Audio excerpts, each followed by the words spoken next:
Como parece ter virado costume aqui no canal, eu fiz mais uma enquete perguntando a vocês qual deve ser o tema do próximo vídeo. Desta vez, eu questionei qual deveria ser a animação ou especial de Natal que eu deveria fazer vídeo sobre para lançar hoje, 25 de dezembro. Eu sempre quis fazer vídeos temáticos sobre alguma data ou evento comemorativo, mas por causa de problemas de agenda nunca dá certo. Como em 2025 eu infelizmente não consegui manter uma produtividade alta por causa do mestrado, eu decidi fechar o ano com chave de ouro e trazer algo diferente para vocês. 4 animações, 4 obras relacionadas ao Natal foram jogadas na enquete e o grande vencedor, como eu já suspeitava, foi O Estranho Mundo de Jack. Filme de 1993, produzido pela Touchstone Pictures, um selo já extinto da Disney, e dirigida por Henry Selick e produzida por Tim Burton, que conta a história de Jack Skellington, o rei das abóboras da cidade do Halloween, que, cansado de fazer exatamente as mesmas coisas no Dia das Bruxas, desenvolve uma paixão obsessiva pelo Natal, um feriado que representa, em todos os sentidos, o exato oposto do Halloween. Apesar da minha enquete ter a presença de O Expresso Polar, a animação com visual único e extremamente nostálgica para todos aqueles que nasceram nos anos 2000, e dos especiais de Natal de franquias famosas como a Disney e o Peanuts, o Minduim, como é chamado aqui no Brasil, não é nenhuma surpresa o fato de Estranho Mundo de Jack ter sido o vencedor. É uma animação que possui um artista icônico e renomado como Tim Burton na produção, conhecido pelo visual gótico que estampa suas produções, e que além de não ser um mero especial de uma franquia já existente, consegue fazer uma homenagem ao mesmo tempo a 2 feriados importantes para a cultura ocidental e norte-americana, no caso, o Natal e o Halloween, brincando com os signos e as representações que a cultura pop faz dessas 2 festividades. É justamente sobre isso que eu quero falar um pouco nesse vídeo. No entanto, depois de pesquisar, assistir outras coisas e refletir um pouco sobre o imaginário que construímos em relação a essas datas e feriados, eu acredito que essa discussão é interessante demais para ficarmos limitados apenas a uma única obra. Vamos tentar entender melhor isso.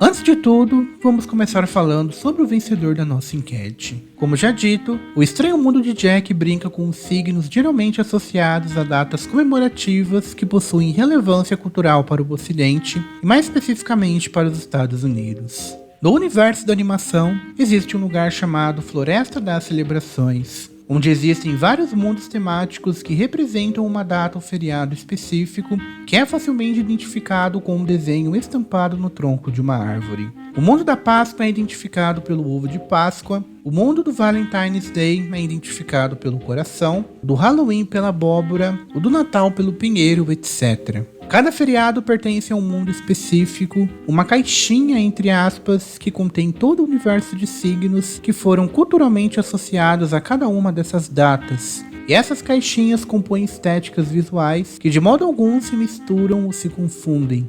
O Natal não se mistura com a Páscoa não se mistura com o Halloween não se mistura com o Dia de Ação de Graças e assim por diante. No entanto, isso não significa que as linhas que dividem as caixinhas umas das outras sejam respeitadas. Isso porque a premissa do filme é justamente Jack Skellington, o rei das abóboras da cidade do Halloween, não se contentar mais em viver eternamente dentro da caixinha que lhe pertence. Jack se sente triste, deslocado, cansado de ver e fazer a mesma coisa todo santo ano. Na música que ele canta, ele afirma desejar algo mais, algo superior, que não aguenta mais o Halloween e que não se sente mais feliz com seu reino de horror.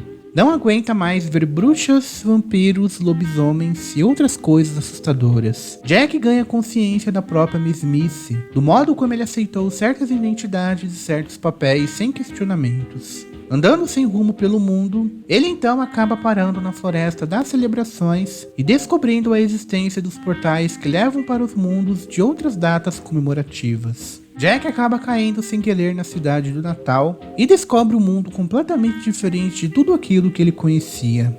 Ao invés das aranhas e morcegos horripilantes, das bruxas, lobisomens e crianças gritando de pavor, ele encontra luzes piscantes, flocos de neve caindo, ruas e árvores enfeitadas, pessoas rindo e famílias se reunindo. Basicamente um mundo alegre que contrasta totalmente com o horror e a sobriedade da cidade do Halloween. E é com isso que Jack fica encantado. Percebe-se claramente que tudo que está sendo questionado ou adotado pelo personagem é questionado ou adotado a nível estético.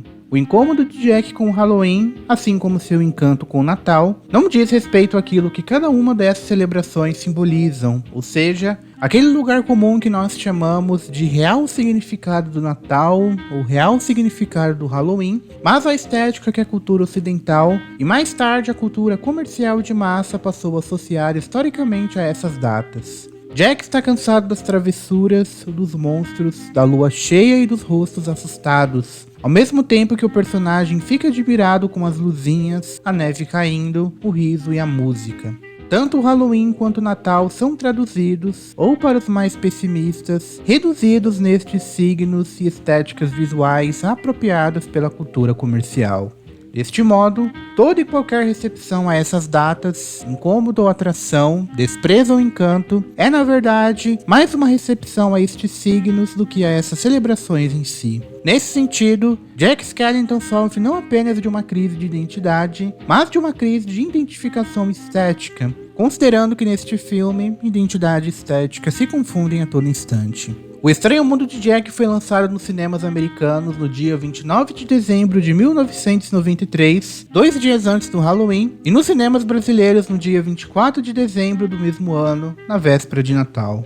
Juntando as peças, a estetização de feriados importantes para a cultura ocidental, as datas de lançamento do filme no cinema, o próprio fato da animação ser de uma empresa bilionária como a Disney, seria mais do que óbvio que estaríamos lidando com uma abordagem comercial tanto do Natal quanto do Halloween. A relação que possuímos com a realidade é construída através de signos, elementos visuais, estéticos, linguagem verbal e não verbal, signos estes que são dados e construídos socialmente. Associamos o Natal a coisas como neve, pinheiros e luzes piscantes, assim como outros signos e valores morais específicos, ainda que esta data se trate do aniversário de Jesus Cristo, que nasceu em uma região do Oriente Médio onde é raro nevar mesmo no inverno, ou ainda que vivemos em um país tropical que, além de não nevar, literalmente faz um verão infernal nessa época do ano, e os aceitamos sem questionar, ainda que não condizem com a nossa realidade imediata. Eu não quero fazer nenhum tipo de crítica moralista ou defender alguma essência primordial do Natal,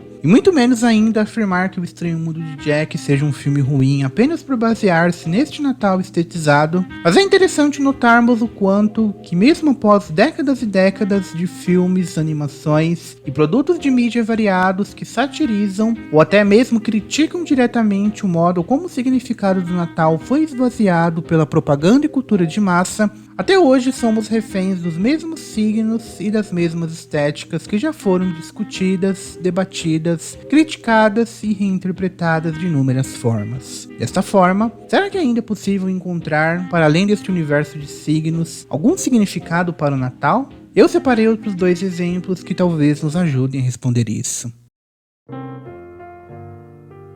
A Charlie Brown Christmas, o Feliz Natal Charlie Brown, é um especial de Natal de 1965 da famosa série de tirinhas Peanuts, conhecida por personagens como Snoopy e Charlie Brown, que inclusive é a primeira aparição destes personagens fora dos quadrinhos. Nesse curta-metragem, Charlie Brown se sente deprimido e incomodado com o modo como o Natal se tornou uma data consumista e comercial. Dessa forma, sua amiga Lucy o aconselha a dirigir uma peça natalina para alegrá-lo e descobrir o verdadeiro significado do Natal, o que quer que isso signifique. Charlie Brown diz que gosta de receber presentes e cartões natalinos, mas diz estar decepcionado com o fato do Natal ter sido reduzido unicamente a esses signos. Snoopy enfeitou a sua casinha de cachorro para participar de uma competição de decoração.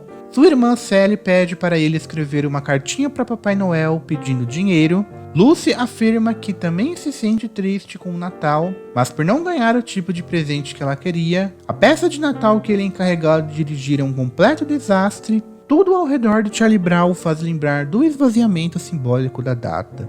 Tudo parece direcionar o curta-metragem para uma verdadeira crítica ao consumismo natalino, até a gente se lembrar que essa é uma adaptação baseada em uma franquia de entretenimento extremamente lucrativa como a série de tirinha Peanuts. Assim como o comportamento caricato de personagens como Snoopy e Lucy, o curta-metragem também satiriza o pessimismo e a melancolia do próprio Charlie Brown. Ele reclama que não ganhou cartões de Natal, que ninguém gosta dele e que o Natal só serve para fazê-lo lembrar de tudo isso. É como se a crítica ao consumismo do personagem fosse um mero reflexo de rancor e amargura, como se a sua insatisfação, como Lucy deu a entender, pudesse ser resolvida apenas se entregando, entre aspas, ao espírito natalino. É por isso que dirigir uma peça de Natal é tratado como uma solução verdadeira para os personagens. O Natal aqui é mais do que uma data, quase como se fosse um sentimento, um estado de espírito, uma verdade absoluta que o indivíduo deve, querendo ou não, aprender a lidar. Se Charlie Brown não se sente satisfeito com o Natal, a solução é, na verdade, se deixar envolver ainda mais com a data.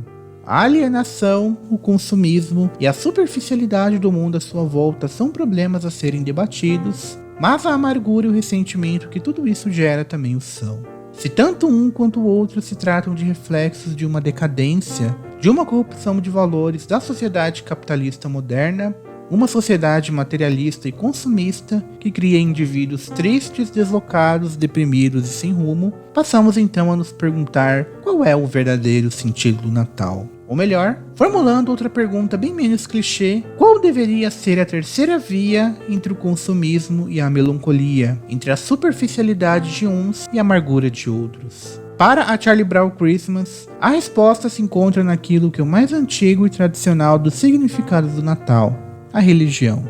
Quando Charlie Brown pergunta pela 10ª vez qual o significado do Natal, Linus responde o seguinte: E lá estavam os pastores fazendo companhia uns aos outros naquele campo, vigiando seus rebanhos à noite. Então um anjo do Senhor desceu sobre eles, e a glória do Senhor brilhou ao redor deles. E eles tiveram muito medo, e o anjo disse: Nada temam, escutem.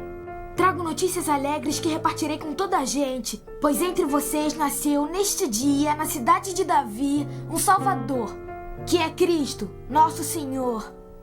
E este será o sinal: vocês encontrarão um bebê com roupas humildes dentro de uma manjedoura. E de repente, ao redor do anjo surgiu uma multidão de vozes celestiais louvando ao Senhor e dizendo: Glória a Deus nas alturas e paz na terra, aos homens de boa vontade. Este foi o Evangelho de Lucas, capítulo 2, versículo 8 ao 20, que refere-se à passagem bíblica em que os anjos anunciam o nascimento de Jesus Cristo aos camponeses de Belém. A gente sabe hoje que a cultura pop tende a ser o mais secular possível, mas nessa época ainda existiam alguns resquícios de religiosidade e referências a elementos cristãos em produções de franquias famosas como a Disney e o próprio Peanuts. Porém, ao contrário do que afirma os combatentes do bicho-papão conhecido como cultura woke, essa criatura assustadora da cidade do Halloween que mora debaixo da cama de alguns conservadores, essa religiosidade é menos reflexo de uma fé cristã sincera, que é óbvio, considerando que não existe sinceridade em empresas bilionárias que só visam lucro, e mais uma tentativa de ser family friendly em uma época bastante conservadora como os anos 60. Até Chaves já falou de Jesus Cristo em um episódio de Natal. É por isso, pelo menos é dessa forma que eu leio, a religiosidade de Charlie Brown Christmas atua mais como essa terceira via, entre aspas, como uma verdadeira alternativa moral a todo e qualquer tipo de distorção comportamental que a sociedade moderna fez sobre o Natal, seja o consumismo e a superficialidade estética dos estúpidos, seja o rancor e a amargura daqueles que se dizem tão conscientes. Afinal, não podemos esquecer que Peanuts, assim como a Disney, é uma marca de entretenimento que precisa manter um status de franquia family friendly e, como dito anteriormente, não há nada mais family friendly nos anos 60 do que oração e sermão bíblico. O final de A Charlie Brown Christmas termina com todos os personagens cantando Hark the Herald Angels Sing, uma cantiga de Natal composta em 1739 pelo clérigo anglicano Charles Wesley, que narra justamente a anunciação do nascimento de Jesus Cristo mostrada no Evangelho de Lucas. O que é interessante é que, apesar de tudo, independente se estamos falando do Natal religioso ou do Natal estetizado, essa data, essa época do ano, não deixa em nenhum momento de carregar uma espécie de aura que parece magicamente fazer tudo ficar lindo e maravilhoso, ao ponto de nos sentirmos estranhos e incomodados caso não estivermos felizes ao celebrar essa data. Esta era justamente a reflexão central de Charlie Brown no começo do curta. Ele se sentia triste, ele se sentia deprimido, ele se sentia deslocado, apesar de dever estar feliz. É nossa obrigação estarmos felizes com o Natal. Como é possível não estarmos felizes em uma data que representa, na religião, na mídia de massa, na cultura ocidental, um signo tão forte e poderoso de união, família e celebração? É justamente o fato do Natal representar esse signo tão forte que faz com que obras como Estranho Mundo de Jack e a Charlie Brown Christmas sejam possíveis de existir. Se não estamos sincronizados com o espírito natalino, o que quer que essa desgraça de lugar comum signifique, ainda que sejamos o rei das abóboras da cidade do Halloween, ou que sejamos uma criança de personalidade melancólica com um mínimo de senso crítico, nos sentimos deslocados, incompletos, odiados, perdidos, sozinhos ou sem identidade própria. Parece que o Natal realmente é muito mais do que um mero feriado. A prova viva de que o Natal representa este forte signo de união e pertencimento, que possui uma relevância cultural esmagadora para o mundo norte-americano e ocidental, não é apenas o fato de que é a primeira adaptação audiovisual da série de tirinha mais famosa dos Estados Unidos, aquela que representa para os americanos o mesmo que a Turma da Mônica representa para nós brasileiros, ser um especial de Natal, mas também de que o primeiro episódio da animação de TV mais bem sucedida da história também ter sido um especial de Natal. E sim, talvez poucas pessoas saibam, mas o primeiro episódio dos Simpsons Roasting on a Open Fire, também foi um especial de Natal. Aqui, Homer não recebe bônus de Natal no trabalho e Marge é obrigado a gastar todo o dinheiro que foi guardado ao longo do ano para remover uma tatuagem que Bart fez no braço. Desta forma, para comprar presentes e salvar o Natal da família, entre aspas, Homer é obrigado a fazer os mais variados absurdos, como trabalhar como Papai Noel em um shopping e apostar em corrida de cavalos para conseguir dinheiro. Como seria de se esperar, os Simpsons possuem uma abordagem ácida e satírica do que a sociedade norte-americana entende por este lugar comum que nós chamamos de significado verdadeiro do Natal.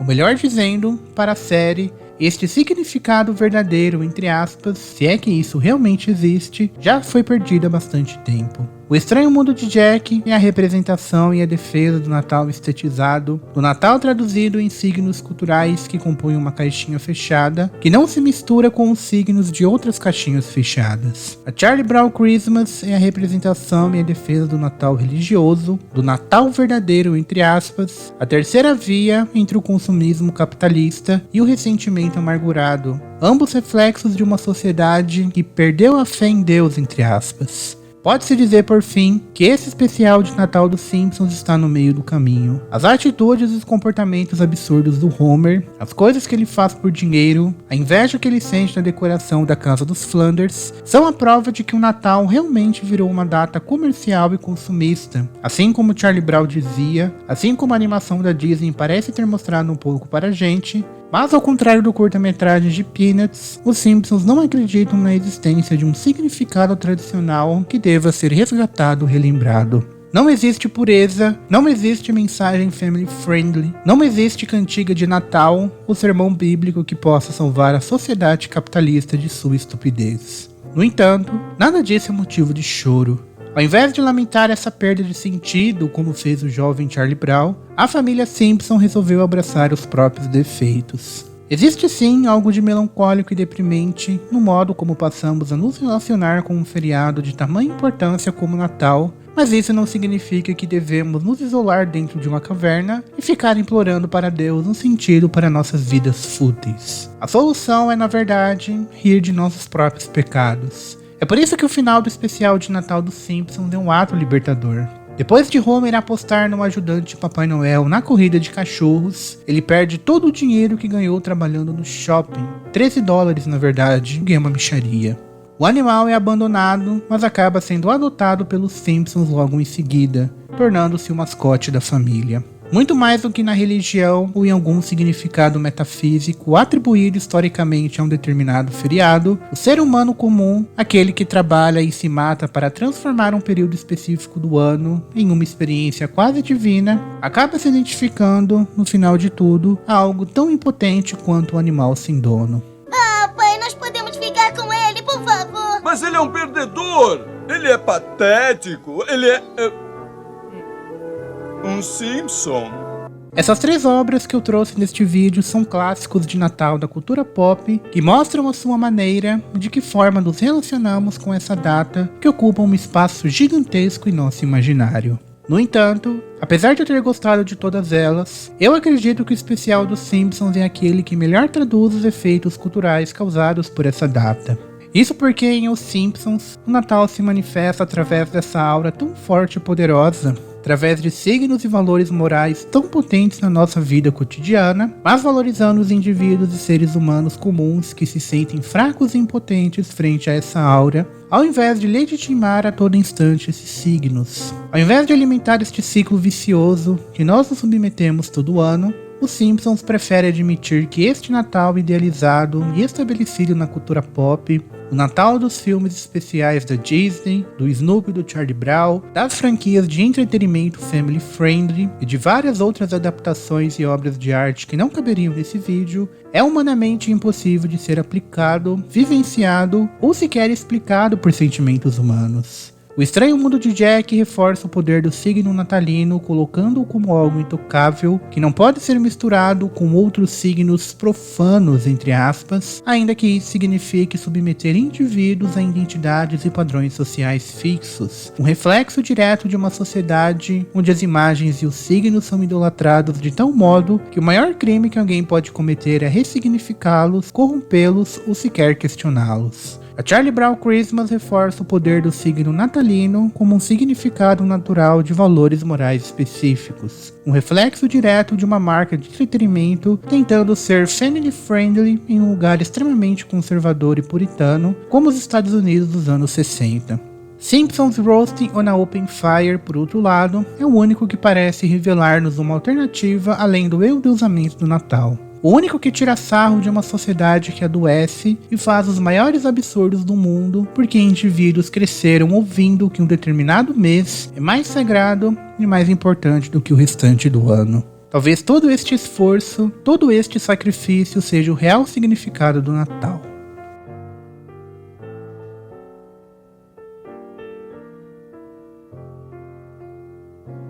Este foi o último vídeo de 2025. Os próximos vídeos e shorts, incluindo a continuação da minha análise do serviço de entregas da Kik, que eu também publiquei neste mês de dezembro, só sairão em janeiro ou fevereiro. Então, antes de finalizar esse vídeo, desejo a vocês um Feliz Natal, um Feliz Ano Novo, boas festas e que nós possamos continuar com o nosso trabalho de destrinchar aquilo que existe de mais interessante nas artes e na cultura pop.